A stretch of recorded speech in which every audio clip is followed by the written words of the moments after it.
आज वो घड़ी आ गई है जिसका आप बेसब्री से इंतजार कर रहे थे। बड़े वर्षों से जिस घड़ी का इंतजार कर रहे थे वो घड़ी आ गई है। बीजेपी की सरकार से छुटकारा पाने के लिए आपके पास इंतजार कर रहे थे कि नहीं इंतजार कर रहे थे? बिल्कुल जी बिल्कुल। बीजेपी की कैसी सरकार जिसने हरियाणा कितना नुकसान किया। आज हरियाणा की पहचान बदल दी बीजेपी ने। जो हरियाणा अपने इतिहास में और 2014 से पहले कांग्रेस की सरकार के समय जो हरियाणा देश में विकास का प्रतीक था, खुशहाली का प्रतीक था, आपसी प्यार भाईचारे का प्रतीक था, अमन चैन शांति का प्रतीक प्रदेश हरियाणा हमेशा माना जाता है।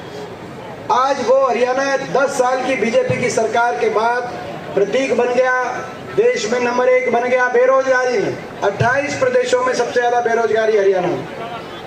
देश में नंबर 1 बन गया हरियाणा नशे में। पंजाब से भी आगे हरियाणा नशे में पहुंचा दिया इस सरकार ने। देश में नंबर 1 बन गया हरियाणा अपराध में, क्राइम में। छोटे छोटे बच्चे, अंडर एज शूटर गैंग, चारों तरफ हरियाणा का नौजवान। देश में नंबर 1 बन गया हरियाणा विदेशों में पलायन में। पूरी जीटी रोड, उत्तर हरियाणा के सारे जिले के जिले, गांव के गांव खाली हो गए। घर बार बेचकर, उधारी लेकर, डंकी के रास्ते जान हथेली पर रख के विदेश में जाके मजदूरी करने पे हरियाणा का नौजवान बेबस हो गया, क्योंकि हरियाणा के अंदर कोई भविष्य को लेकर कुछ दिख नहीं रहा। आज हरियाणा की पहचान बदलने में बीजेपी ने कसर नहीं छोड़ी। जो प्रदेश, हरियाणा प्रदेश देश में जय जवान जय किसान के नारे का प्रतीक प्रदेश था, उस प्रदेश में ना जवान को छोड़ा इन्होंने, ना किसान को छोड़ा। बीजेपी ने हरियाणा का कितना नुकसान किया आप अंदाजा लगा सकते हो। आज 10 साल के बाद बीजेपी की 10 साल की सरकार के बाद जब इनके बड़े बड़े नेता दिल्ली से आते हैं, कल केंद्रीय गृह मंत्री आए हुए थे, आज भी आए हुए हैं, आधा घंटा बोलते हैं तो हरियाणा में कोई काम अच्छा किया हो एक काम नहीं बताते। आधे घंटे में, कल मैं देख रहा था गृह मंत्री जी का भाषण, आधे घंटे में 20 मिनट तो कश्मीर पे बोले। कश्मीर में इलेक्शन हो रहा है, वही भाषण यहाँ ठोक दिया। आधे घंटे तो कश्मीर में, 20 मिनट तो कश्मीर पे बोले और 10 मिनट हुड्डा साहब पे और मेरे पे बोले। हमको निशाने पे लिया, कांग्रेस पार्टी को निशाने पे लिया। आप अपने भी काम बताओ या कारनामे बताओ, 10 साल कुछ किया हो। 10 साल के बाद भी कांग्रेस पे निशाना साध रहे हैं, हुड्डा साहब पे निशाना साध रहे हैं और कश्मीर की बात यहाँ पे आगे कर रहे हैं। ये है बीजेपी के हालात। हरियाणा को भूल गए। हरियाणा वो प्रदेश जिसने हमेशा इतिहास लिखने का काम किया है, आज हरियाणा प्रदेश की पहचान भी इन्होंने बदल दी। कितना नुकसान कर दिया हरियाणा में। काम तो कुछ किया नहीं। मैं पूछना चाहता हूँ, सिरसा में 10 साल में बीजेपी ने कोई बड़ा काम किया? मैं आपसे पूछना चाहता हूँ, कोई एक भी काम किया? काम किया नहीं। हर वर्ग को दुखी कर दिया। गरीब आदमी की सारी स्कीम बंद कर दी। हरियाणा के आम आदमी को पोर्टल के अंदर फैमिली आईडी, प्रॉपर्टी आईडी और पहचान पत्रों में और पोर्टलों में उलझा दिया। उलझा दिया कि नहीं उलझा दिया? बिल्कुल। हरियाणा के आम आदमी को उलझा दिया पोर्टलों में और आईडियो में। हरियाणा के नौजवान को उलझा दिया सीटी में, कच्ची भर्ती में। पक्की नौकरी खत्म कर दी हरियाणा सरकार ने। 2 लाख सरकारी पद खत्म कर दिए। सरकार खुद ठेकेदार बन गई। 1.5 लाख पदों पे कौशल निगम से कच्चे कर्मचारी लगा दिए हरियाणा में, बिना पेंशन के उनका शोषण किया जा रहा है। और हरियाणा की जनता को उलझा दिया धर्म और जाति पे। एक काम ऐसा नहीं कह सकते इन्होंने काम नहीं किया। केवल काम ना करते तो भी हम काम चला लेते। ये हरियाणा का बहुत बड़ा दिल है, लेकिन ये तो ऐसे निकले इन्होंने तो काम खराब कर दिया। हरियाणा काम बिगाड़ दिया हरियाणा का। धर्म और जाति पे भाई को भाई से उलझा दिया। समाज तोड़कर राजनीतिक रोटी सेकने वाली अगर कोई पार्टी निकली देश में और हरियाणा प्रदेश में, तो वो बीजेपी पार्टी निकली, जो समाज तोड़ के भी अपनी राजनीति करने का काम करती है। लेकिन हमारा भी संकल्प है कांग्रेस पार्टी का कि हम सबको एक साथ लेकर उसी भाईचारे प्यार से हरियाणा को आगे लेके जाएंगे। ये तोड़ेंगे बीजेपी वाले तोड़ेंगे और हम जोड़ेंगे, ये हमारा संकल्प है। और मैं एक ये नारा बोलूंगा, आप भी इस नारे को अंदर से आत्मा से बोलना, आपको भी बड़ा अच्छा लगेगा। ये बीजेपी वाले तोड़ेंगे और हम जोड़ेंगे। एक बार मुट्ठी बीच के, मजा सा नहीं आया। बीजेपी वाले तोड़ेंगे और हम जोड़ेंगे। जोड़ने में कितनी ताकत है, इंसानियत का नाम जोड़ना है। सब साथ चलें, छत्तीस बिरादरी सभी धर्म एक साथ चलें, हरियाणा खुशहाली की तरफ आगे बढ़े। धर्म और जाति की कोई राजनीति का जगह हरियाणा में ना हो, ये एक संकल्प कांग्रेस पार्टी का है। इन्होंने बड़ा नुकसान किया, मैंने जैसे कहा कि काम तो किया नहीं, काम बिगाड़ दिया। दूसरा काम इन्होंने बिगाड़ा, हरियाणा के हर वर्ग को सड़क पे आने पे मजबूर कर दिया। 5000 स्कूल बंद कर दिए गरीब बच्चों के, या मर्ज कर दिए छोटे छोटे बच्चों को स्कूलों के आगे। 500 से ज्यादा धरने देने पड़े हरियाणा में, पहली बार देश के इतिहास में बच्चों को धरने देने पड़े। किसान को 1 साल तक सड़क पे आना पड़ा, मंडी, अपनी मंडी और न्यूनतम समर्थन मूल्य की व्यवस्था को बचाने के लिए।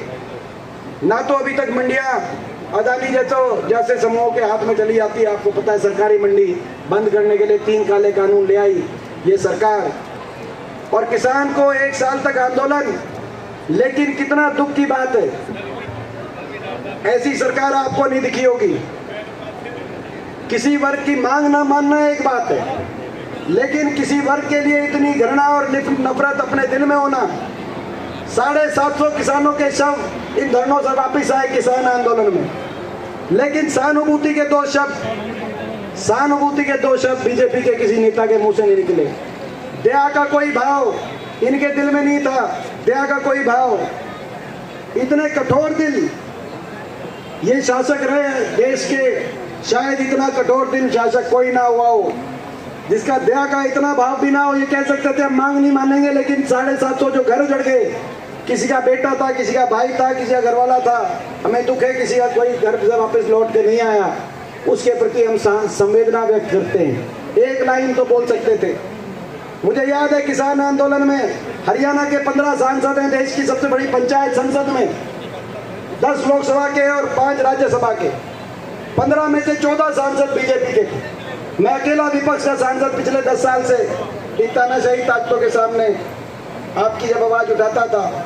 और किसान आंदोलन के समय जब खड़े होकर मैंने कहा कि इनकी मांग मत मानना, लेकिन कम से कम इनके प्रति सहानुभूति तो आप व्यक्त कर सकते हैं। तो पूरी बीजेपी, देश के सभी बीजेपी के सांसद टूट के ऐसे पड़े, ऐसे नारे लगाए संसद के अंदर, दिल दहलाने वाले आपको दृश्य दिखाई देंगे। मैं अकेला पड़ गया था, पूरी देश की बीजेपी एक तरफ और हरियाणा के भी। दुख की बात यह, हरियाणा के भी 14 बीजेपी के जो एमपी आपने बना के पहले भेजे थे, इस बार तो हम आपका धन्यवाद करते हैं। इस बार तो लोकसभा में आपने बीजेपी के जो है, यहाँ से भी आपने हमारी बहन शैलजा जी को भेजा, हिसार से जयप्रकाश जी को भेजा, अंबाला से वरुण जी को भेजा, सोनीपत से पंडित सतपाल ब्रह्मचारी जी को भेजा, और बीजेपी को लोकसभा में कर दिया आपने हाफ, विधानसभा में आप कर देंगे बीजेपी को साफ। लेकिन कितना न्याय हुआ होगा। मैं भी आपका बच्चा हूँ, आपका बेटा हूँ।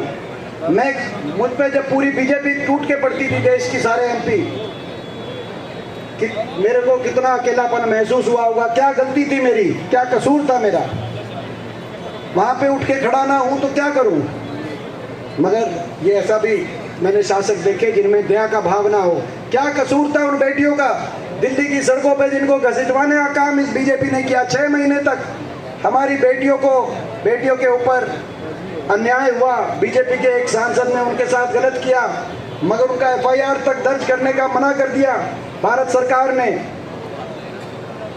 धन्यवाद करते हैं सुप्रीम कोर्ट का, सुप्रीम कोर्ट के कहने से फिर FIR दर्ज हुई। और धन्यवाद करते हैं दिल्ली की न्यायपालिका का, दिल्ली की न्यायपालिका ने लिख दिया कि ये जो आरोप तय करते हुए लिख दिया कि जो आरोपी बीजेपी के सांसद हैं, इन्होंने इन 5 लड़कियों के साथ गलत किया, ऐसे सबूत हमें मिले, तभी आरोप तय हुए दिल्ली न्यायपालिका में। लेकिन 6 महीने तक FIR भी नहीं कटी। राजधर्म भी एक चीज होती है, नागरिक में भेदभाव नहीं किया जा सकता। वो बेटियां हरियाणा की थी, वो किसी की भी बेटियां हो सकती थी। नागरिक में भेदभाव राजधर्म नहीं कहता। और बहन बेटी की मान सम्मान और बहन बेटी की इज्जत तो मैं मानता हूं कि हर बात से ऊपर अपनी दुश्मन की बहन बेटी की इज्जत को भी अपनी इज्जत मानने वाला ये देश है, ये देश की संस्कृति है। और यहाँ की ऐसी सरकार कितनी आपके प्रति घृणा और आपके प्रति नफरत इनके दिल में होगी, आप अंदाजा लगा सकते हो। बाबा साहब भीमराव अंबेडकर जी के संविधान की हत्यारी ये सरकार, कोई कसर नहीं छोड़ी बाबा साहब भीमराव अंबेडकर जी के संविधान के अंतर्गत जिन वर्गों को उनके अधिकार मिले उन अधिकारों से वंचित करने के लिए आरएसएस और बीजेपी ने कोई कसर नहीं छोड़ी। और घमंड इतना पहुंच गया कि आखिर में नारा ही दे दिया कि 400 पार का नारा कि हम संविधान को तोड़ेंगे। वो तो लोगों ने, देश के लोगों ने इनके घमंड को तोड़ दिया और संविधान को बचाने का काम किया, आपने देखा। तो बड़ी लड़ाई लड़के यहाँ तक पहुंचे हैं इन तानाशाही ताकतों से। अब ये लड़ाई अंतिम चरण में पहुंच चुकी है।